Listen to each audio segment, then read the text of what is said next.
Hello everyone, Professor Scaler here, and welcome to 50 tips and tricks on how to get better at the game GTFO. Now, before we get into it, I want to very quickly preface two things. First of all, this video isn't really directed towards players who are brand new, but rather those who have been playing the game for a little while now and have a good grasp on the basics. And secondly, I tried to not cover topics in this video that I've gone over before in greater detail in some of my previous guides. So if you are wanting to learn a lot more about the enemies, alarm door preparation, your tools, and etc., then I'd recommend checking out the description of this video where I'll have linked some of my other guides. Of course, still watch this video before you go, because these 50 tips and tricks will more than likely teach you something new about the game. With that all being said, let's get started with tip number 1. Tip number 1, read level descriptions. Whenever you're about to drop into a level you've never played before, it's a really good idea to take just a few moments of your time and read the description of that level to see if you can glean any useful information from it. Because while not every level description is all that informative, a fair amount of them are, and usually just by reading a few of those short sentences, you can figure out what your main objective is going to be, what type of enemies or environmental threats you're going to have to deal with, or even in some rare occasions, you'll figure out if there's going to be a plot twist mechanic in the level that could pretty easily get you and your teammates killed if you get blindsided by it. And the more well-informed you are before dropping into the level, the better the loadout you can come up with.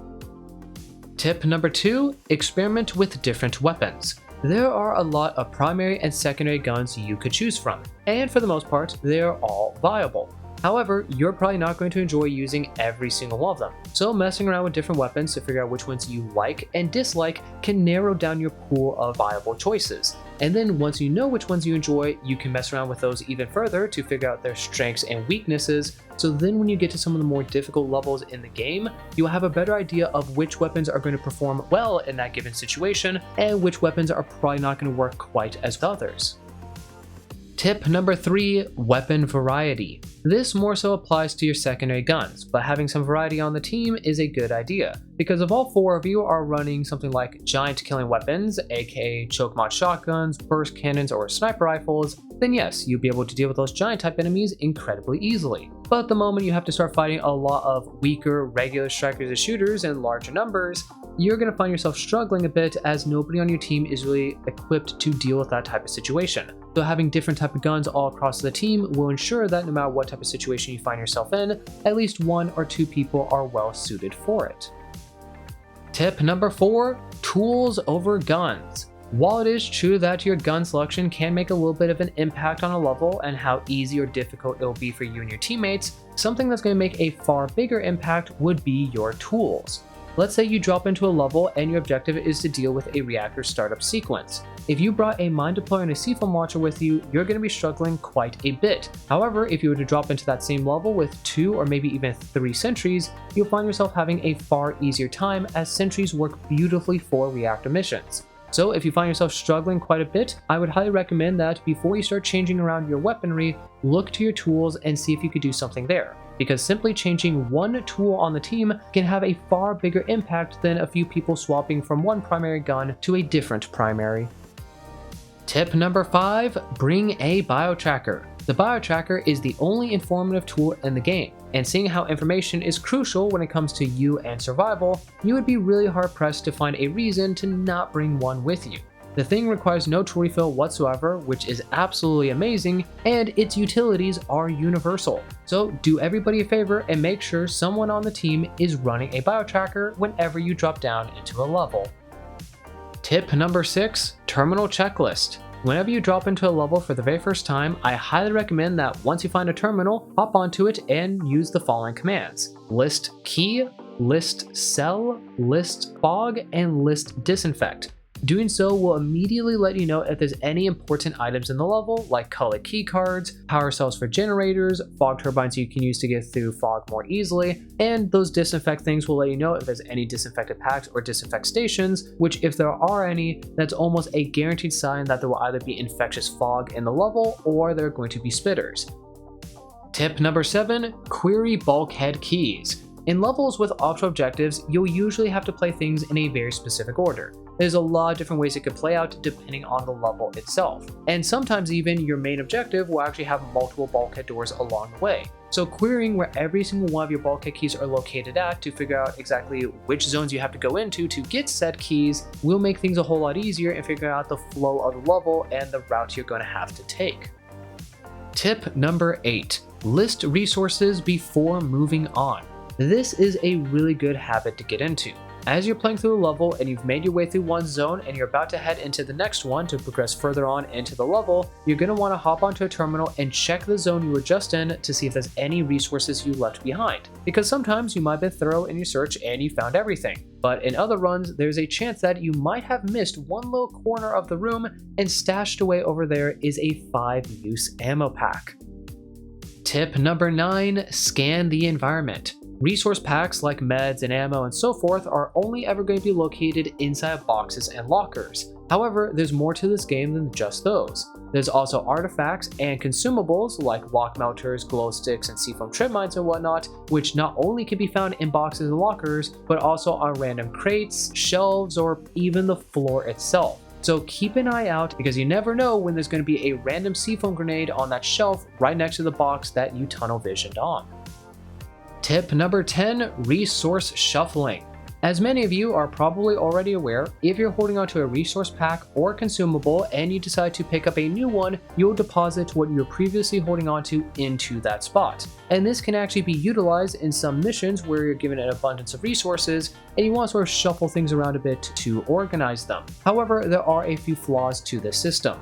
Let's say you take a resource pack from one zone all the way to a completely different zone and then you deposit it for something else and then you walk away and forget about that resource pack. The problem with it is while it does appear again on the terminal, so you could try to query it, it's going to tell you it was in the zone it originated from and not in the place where you left it off at. And there's also a bug when it comes to consumables. If you find something like a seafoam grenade on a shelf, a cupboard, or the floor, pretty much anything that is not a box or locker, and then you go and deposit that with any other consumable in any location, there's a chance that consumable will be locked into place. So if you grab something from directly off the floor, I recommend you hold on to that until you utilize it, or if you are going to swap it off for something else, realize there's a chance you might not be able to pick it up once again. Tip number 11, start crouching less. If you feel like levels take way too long, then you need to pick up the pace a little bit. Whenever you walk into a room, if there are enemies in there, you don't have to crouch walk from the moment you step foot into the room to the moment where every single enemy is dead. You can actually walk around a bit because as long as you don't go within their aggro radius, you're perfectly fine. And even if you do walk a little bit too close to them, if you see them starting to glow, just cease all movement immediately and they will not fully wake up to you. And then once they stop glowing, you can then either walk away to get out of their aggro range, or you could just simply walk up to them and quickly finish them off. Tip number 12, aggressive killing. You know how I stated you should start crouching less and actually walk around a bit more often? Well, the same applies to your melee kills. If the room isn't so jam-packed filled with enemies to the point where you can't take 2 steps without multiple enemies reacting to it, then you might as well walk up to those isolated or small groups of enemies and pick them off before they have the chance to fight back. As long as you're not shining your light on them from a distance, you'll be able to walk into their aggro range and walk all the way up to them and smack them with a melee weapon before they're able to fully wake up and have the chance to attack you or scream and alert the room. And if you get good enough at this and you have good coordination with your teammates, you can even kill off medium-sized groups of enemies the same way, or maybe even more powerful enemies like giant strikers without having to crouch walk a single bit. Tip number 13, divide and conquer. This may be a team-focused game, but that does not mean all 4 of you need to be sitting right next to each other from start to finish. If you're going into a zone with a fair amount of rooms tied to it, or maybe just one big open room, you should not be afraid to split up a little bit into maybe 2 teams of 2 or even 4 teams of 1 and just go your separate ways. As long as you know how to deal with enemies all by yourself and you don't go too incredibly crazy in whatever area you walked into, you should be fine all by yourself. And if things do look a little bit too difficult for you to handle, then let one of your teammates know and they can come on over and help you out. The faster you get through the zone and clear out the enemies and grab the resources, the sooner you can get to the next portion of the level and the faster you can make your way to extraction and get that level done with. Tip number 14, Ding Dong Ditch. If you stumble across a room with a lot of enemies in it and you have to make your way through there, don't feel like you have to sneak in and melee kill every single one of the enemies. If you can afford to spend a few resources, just walk into the room, shoot your gun once to wake everything up, walk right back out, shut the door behind you, place a mine on it, and maybe even reinforce the door with a little bit of seafoam, and let that mine do most of the work for you. You will save a lot of time and potentially a decent amount of HP at the cost of just a single bullet, a single explosive trim mine, and maybe a little bit of seafoam. Just make sure there wasn't anything too dangerous in the room you alerted before you try this method, and also make sure that the door you're using isn't necessary for an upcoming alarm. Tip number 15, melee is your best friend. It is the only resource you have an infinite amount of in this game, so you should be utilizing it as often as you possibly can. If you wake up a room with about 10 or maybe 15 enemies in it, if they're all just regular strikers or shooters, there's really no reason for you to be utilizing your guns. Instead, just keep the melee weapon out and rush the enemies down while they're still isolated and fully waking up, and stab them or bonk them or whatever it is your melee weapon does, and get rid of them before they can all congregate and actually force you into a position where you need to shoot. If you can get away with melee without really losing HP or any other valuable resource, then you should be going for it as often as you can. Tip number 16, stop healing all the time. You naturally regenerate up to 20%, and while that's only a fifth of your total HP, that is still a decent amount to keep you alive with. I would highly recommend that when you come across medkits, don't gobble them up instantly. Instead, hold on to them and save them for moments when you have to deal with alarm doors or anything else that's going to cause waves of enemies to spawn in. If you're just sneaking your way through the zone and melee killing a few enemies here and there, you do not need to heal yourself above 20%. Tip number 17, balance your ammo. You've probably heard this phrase quite a bit while playing through this game. When you use an ammo pack charge, you get roughly 20% to your primary gun and roughly 30% to your secondary. And nobody likes it when they want to try to give you an ammo pack charge because you're only sitting at maybe 20 or 30% in your primary gun, but you're sitting at a whopping 70 or 80% in your secondary since you're only using your primary to deal with these enemies. Utilize both of your guns an even amount so when people try to give you ammunition, they're able to give you the full benefit to your primary and secondary gun and not waste a single bit of that ammo pack.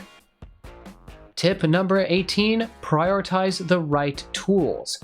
When you play through a level, you're going to typically do one or two different trends. Either you're going to rely mostly on mines and seafoam for alarm doors and any other challenges you come across, or you're going to be relying a whole lot more so on sentries. So when you're playing through a level with that limited amount of tool refill you're going to be given, you're going to want to see which one of those two you're relying more so on and make sure that is getting most of the tool refill, as a lot of levels really only need one or two specific tools to make things a whole lot easier to deal with. Tip number 19, disinfect when you need to. Similar to how you don't need to use medipacks until you're about to deal with an alarm door or something else challenging in a level, you don't need to disinfect if you only have a small amount of infection.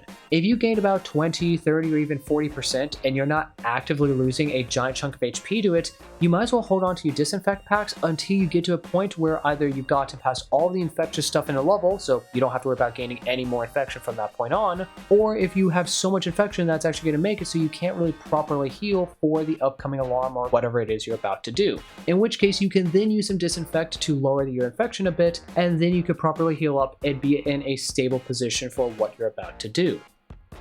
Tip number 20, conserve high use packs. If you happen to come across 4 use, 5 use, or 6 use resource packs, I highly recommend you save them for as long as you can, because there's a good chance that the next area you head into will have more resources for you and the team, and those packs might be something like 1 use, 2 use, or 3 use packs, which are much easier to fully utilize without being wasteful. If you come across a 6 use ammo pack and a 3 use ammo pack, use the 3 use ammo pack first and then take the 6 use with you, and then either use it when you are in desperate need of ammunition and there are no other ammo packs nearby, or you find yourself in a situation where you can actually fully consume a 6 use pack without wasting a single percentage of it.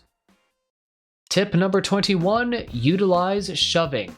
While shoving doesn't actually do any damage to enemies, and it won't really work on anything else bigger than a regular striker or shooter, it is still incredibly useful, because shoving an enemy prevents it from really doing anything. If it's about to attack you, a shove will cancel it. If it's about to scream and alert the room, a shove will cancel that. So if you find yourself in a situation where you're reloading your gun and a striker gets incredibly close to you, just hit your quick melee key to put away your gun, pull out your melee weapon, and automatically do a shove, which will disrupt the enemy and potentially save you from taking some damage. Tip number 22, reload cancel. Every single gun in the game has a reload animation, some lengthier than others, but a lot of them don't need to fully finish before the gun is actually reloaded. So something you could do is initiate the reload on a gun, pay attention to the top right corner, and once you see the magazine update, quickly swap to another weapon and then swap back to the weapon you just reloaded. This will allow you to actually shoot the gun sooner than if you were to just let the entire animation play out normally. Tip number 23, melee cancel. You can hit the quick melee key while you're charging up a melee hit to completely cancel it. This will make it so you don't swing whatsoever or even shove, which can be useful in those situations where you're about to smack an enemy over the head, but then you see something nearby starts glowing and you don't want to risk alerting it. Tip number 24, sliding. Yep, sliding is in GTFO, and while it's not quite as useful as it used to be before in the past, it still has its own little niche uses. Let's say you have to run a very long distance, maybe to extraction, and you have a horde of enemies chasing you from behind. Something you could do along the way is instead of just running in a straight line, run and slide a little bit here and there, because when you slide, the game registers you in a crouched position, which actually makes it so you aren't consuming stamina quite as quickly. As long as you make sure you stand up soon enough into your slide, you won't really be losing any overall speed because the initial part of the slide is just as fast as sprinting. So you're still going pretty much the exact same speed, but you're consuming a little bit less stamina, which means that you can run for even further before your stamina starts getting too high and you start slowing down tremendously. The other thing too is you can incorporate things like reloads or even shooting in your slides, so you can actually keep on running and then maybe do a slide, shoot at an enemy with a hip fire of your shotgun or something if something's right there in front of you, and then stand up real quick and keep on sprinting, and you lost no overall speed whatsoever, but you were able to get a shot off or initiate a reload, which will make it so you can finish the reload without losing quite as much ground. Tip number 25, 145 pulse. This is sort of the sweet spot when it comes to stamina. When you are running away from a large group of enemies, doing whatever it is that you're doing, you want to keep an eye on your pulse and see how high it gets. Once you start getting close to 145, you want to stop sprinting and let your pulse go down a bit, because from 60 up to 145, your overall speed doesn't really slow down that much. But once you start going above 145, and especially once you get to the 160 range, you slow down tremendously, and eventually you get to the point where your running speed is the same as your walking speed. Tip number 26, positioning is key. When you're getting swarmed by a lot of enemies, you do not want to be out in the open like a sitting duck. Do your best to run around and get into a place where enemies can only come from one or two general directions before you sort of set up shop and hold your ground. The fewer directions enemies can come from, the less chance you're going to get flanked by things and take unnecessary damage. Tip number 27, use the environment. Things like ladders, staircases, or even railing that you could jump over are incredibly useful when you're either trying to run away from a pack of enemies and build some distance, or you're holding out and defending during an alarm. If you could funnel enemies down a ladder, it is incredibly good to do so because it will slow them down tremendously, as not every single enemy can climb up or down that ladder at the same time. Position a sentry or two nearby it, or somebody with a machine gun or shotgun, and you can just mow through those enemies like a meat grinder. Tip number 28, fight where you're strong. If you have long-range precision-based weapons, you want to have some distance between you and the enemies. If you have close-range weapons like shotguns or machine guns though, you want to be towards the front of the pack. Just because 2 or 3 of your teammates are getting really close to where the enemies are going to be coming from during an alarm, doesn't mean you also need to, if that's going to put you at a disadvantage with the type of weapons you brought in with you. Tip number 29, be on the same page. This is a team-based game, and you might have the best strategy in the world for how to set up for an alarm, but if your teammates aren't there with you, it's all going to fall apart. So make sure you're communicating your plans properly. Tip number 30, fallback plans. Never assume in this game that everything is going to go exactly like you're hoping it to. If you're about to do something very dangerous or risky, like maybe going into a zone with about 30 enemies and 3 scouts in it, communicate with your teammates and figure out what the plan is if everything goes wrong. So if things do end up going wrong, you're not caught off guard and your teammates can very quickly recover the situation. Tip number 31, understand enemy attacks. Every single enemy has their own way of trying to inflict damage upon you, and the more you understand how their attacks operate, the easier of a time you're going to have at actually dodging them. For example, shooter projectiles. If you just simply stay on your toes and keep on running around, they have a less likely chance of actually hitting you. Even hybrids have a hard time hitting somebody who is zigzagging around like crazy. and things like striker tongues, even those can be dodged. While those tongues can stretch a pretty fair distance in front of them, it cannot stretch nearly as far to the sides or from behind. So if you can rotate around a striker as it's trying to hit you, you have a good chance of actually dodging the attack, which will leave it vulnerable as it won't be able to hit you again for a few seconds. Tip number 32, weapon prio. As I mentioned earlier, secondary guns in this game have their own sort of specific roles. So understanding those roles and what type of weapons your teammates brought will help you in conserving some ammunition. Let's say you brought a revolver with you. You are really good at dealing with regular strikers as shooters, as a single shot to the head will kill them. However, if you come across a giant striker or a hybrid, you might want to hold your fire if somebody else on your team has something like a burst cannon, choke mod shotgun, or even a sniper rifle, which can deal with them far more efficiently. Tip number 33, hit them from behind. Nearly every single enemy in this game takes twice as much damage if you hit them from the back. So whether you're trying to stealth kill a giant striker with your melee weapons or shooting at a horde of enemies who are currently chasing after somebody else on your team, you're going to want to hit them from behind because doing so will deal twice as much damage, which means half as many resources are being consumed. Tip number 34, do not loot the scout. Seriously, don't. You will come to regret it.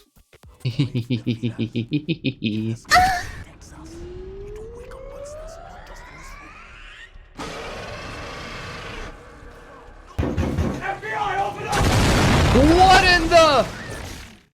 Tip number 35, don't panic when scouts alert. Instead of freaking out and running around and just hoping everything works out well, what you should be doing is keeping an ear out for the direction that scout wave spawns from, because those enemies are going to be spawning 2 rooms away from you. So if there's plenty of distance between you and the scout wave, you could pretty easily deal with the enemies that woke up in the room with you, and then you can deal with the scout wave as they arrive. If they spawn either further ahead of you, you could fall back a bit to ensure that no enemies in those rooms up ahead get woken up because of the enemy screaming, or if they spawn from behind you, maybe have 1 or 2 people quickly turn around and deal with those enemies while you focus on the enemies in the room, or you could even just simply shut a door behind you, place a mine on it, and let most of the scout wave just simply die to the explosion instead. There's a lot of different ways you can handle a scout triggering depending on exactly the layout of the zone. Tip number 36, memorize tile sets. This game likes to use the same rooms every so often. So if you find yourself coming across the same room over and over again from expedition to expedition, then try to keep in mind what it looks like and how you can get from one end to the other, as well as usually where the doors are located or even where boxes and lockers are typically stored. Because if you do this and you get familiar enough with the tile sets, then even if you have to walk into a room that's completely covered in fog or maybe covered in pitch black darkness, you'll instantly recognize what room it is and where you will probably want to walk to in order to get to the end of it, or where you should be looking for those boxes and lockers. Tip number 37, set resource amounts. The amount of resources you'll find in a specific zone is almost always going to be the same. So if you head into an area and you find 3 uses of meds, ammo, and 20 fill, then no matter how many times you play that level again, you will more than likely find 3 uses of each once again. There is a little bit of variance to it in some levels, but for the most part, it is a set amount. Tip number 38, if you don't know, play it safe. There are going to be moments in this game where you're going to have to do something you've probably never done before. Maybe plugging power cells into generators, or activating a specific terminal command, or maybe just picking up an item and taking with you to extraction. And sometimes doing these things won't cause anything to happen. In other situations, it will cause something to initiate. So having a fallback plan, or maybe setting up a few defenses in advance, things like sentries and mines, is a good idea, because even if nothing does happen, you could just quickly pick up your sentries and mines without wasting them, although C-foam you might want to hold on to for a bit because you can't really suck that back into the launcher after you've deployed it.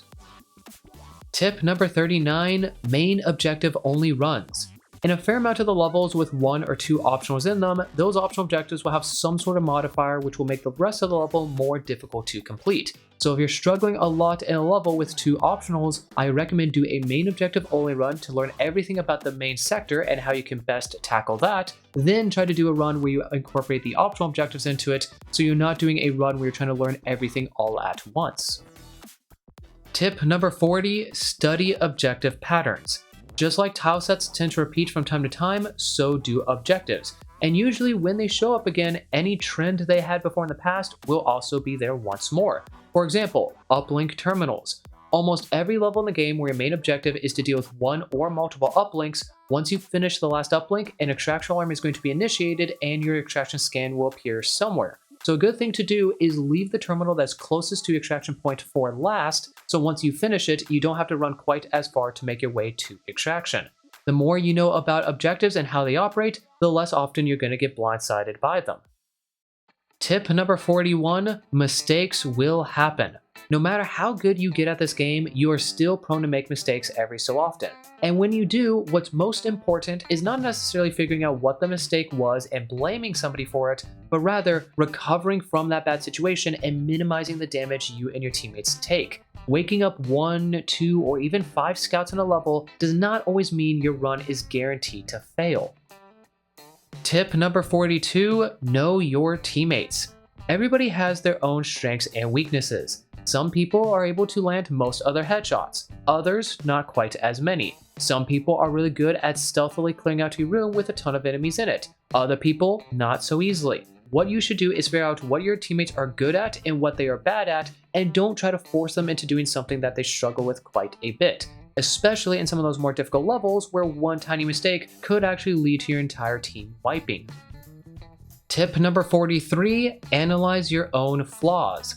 Like I said, everybody has their own strengths and weaknesses, and in order to get better at a game, you need to understand what you suck at. So if you're not the best at stealthily dealing with enemies all by yourself, drop down to a level either solo or with a few bots and practice. If you don't understand how efficient each of the tools are and how to best utilize them, then again, drop into a level with some bots and do some practice runs to get a better understanding of what you're lacking on, so then when you meet up with your friends or random strangers to play some of the more difficult levels, you won't be struggling quite as much. Tip number 44, go around the brick wall. If you're wiping at the same point in a level over and over and over again, then that's a good sign that whatever strategy you're trying to use is not working out for you. So instead of beating your head against a brick wall and trying the same thing over and over again and just hoping that the next run you'll get a little bit luckier and this time it'll work, analyze your strategy, figure out what it is you could be doing better, and then go in with a brand new strategy and try something different. More often than not, you will find better results. Tip number 45, checkpoint abuse. Checkpoints are a good way to recover from what would have been a wipe, even if they are a little bit buggy from time to time. But the thing is, you do not want to abuse them. If you find yourself reloading at the same checkpoint over and over and over again and you just can't get past the part that keeps killing you, then that's probably a good sign that either you don't have the resources you need for that moment because you made too many mistakes up until it, or your loadout isn't exactly what you need it to be in order to actually find success. So if you keep reloading over and over again at the same checkpoint, I highly recommend you just bite the bullet, go back to the lobby, change up your loadout and revise your strategy a bit, and then go into the level once more and try something different. Tip number 46, make friend groups. When you're playing throughout GTFO, you're more than likely going to either the official Discord to LFG with people or some other place. And doing so is perfectly fine for the first few levels. You don't really need a whole lot of coordination or synergy with the other people you're playing with in order to succeed. But when you get to some of the more difficult C, D, and even E tier missions, you're going to want to make sure that you know your teammates well so you have a much higher chance of success, as coordination is incredibly important in this game. So don't be afraid to friend people you had some pretty good runs with, see if they're willing to play again in the future, and make some closer friend groups that you can rely on when you want to play some of the more challenging levels in GTFO. Tip number 47, don't one and done levels. If you truly want to get better at GTFO and have an easier time completing some of the last few levels of a rundown, then you're going to want to replay levels over and over again with either the same people you initially beat them with, although maybe this time do something a little bit different when it comes to your strategies, or play them again with completely different people. Because doing so will allow you to experience different situations, and that's what's important in this game. Knowledge and experience. And the best way to get that knowledge and experience is by just playing the same levels over and over again, and not just simply playing a level once, and once it's completed, you never ever touch it again. Tip number 48, challenge runs. Another great way to improve at GTFO is doing some duo or trio runs with your close friends, because playing with fewer people will make things a little bit more difficult while not completely impossible. And doing duo runs is, in my opinion, one of the best ways to improve, because when you play duo, both you and your partner need to perform at your best and have a really good understanding of pretty much every aspect of the game. So if you have a really close friend who loves playing this game with you and you both want to improve a bit, offer to do some duo runs with them in some of the earlier levels of a rundown and see how far you can get. Tip number 49, be open to new ideas. Just because you've always handled one situation using a specific method does not necessarily mean that's the only method that is actually viable. You can definitely learn a whole lot from other players. And if you close off your mind and you don't listen to other people's suggestions, then you are cutting off your own growth and you won't be able to really improve that much as a player. No matter how many hours you have in this game, there's always something you can learn from other people by either listening to them or just simply watching how they play. Tip number 50, stop stressing over level clears. We all want to beat this game, move on from one level to the next, but at the end of the day, this is a video game and the purpose of a game is to have fun and make memories with friends or even completely random strangers on the internet.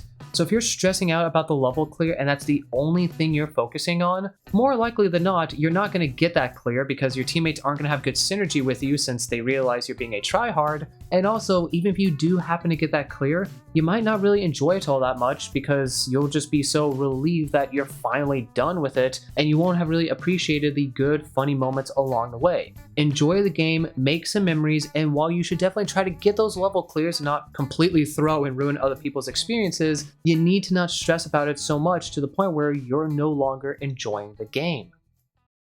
And last but not least, tip number 51, hit the like button on this video if you enjoyed it and learned something new.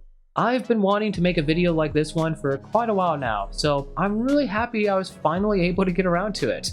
I was originally thinking of doing 100 tips and tricks, but I figured that 50 would be enough for the time being.